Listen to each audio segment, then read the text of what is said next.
Pemirsa, mendekati pertengahan tahun, belanja pemerintah melambat. Kondisi ini perlu diwaspadai mengingat konsumsi pemerintah juga memiliki andil yang sangat besar terhadap produk domestik bruto meski porsinya masih kurang dari 10% terhadap PDB.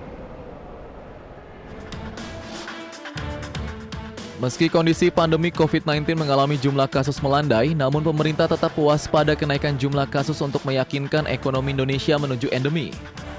Kementerian Keuangan melaporkan realisasi belanja negara pada Mei 2022 baru tercatat sebesar 938,2 triliun rupiah atau 34,6% dari target belanja APBN yang sebesar 2.714,2 triliun rupiah.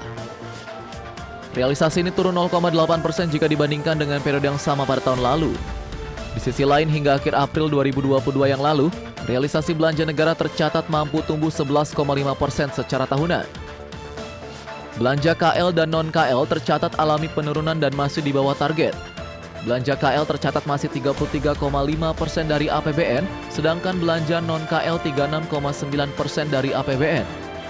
Belanja KL 319,2 triliun itu 33,7% terhadap total belanja APBN. Belanja non-KL ini yang biasanya didominasi oleh subsidi 334,7 triliun atau 33,5% terhadap total APBN.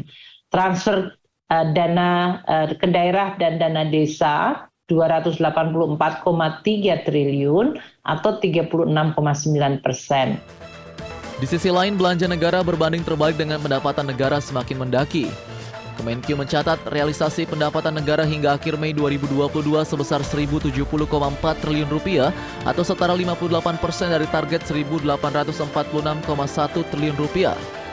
Angka ini tumbuh tinggi mencapai 47,3%. Berbagai sumber IDX Channel.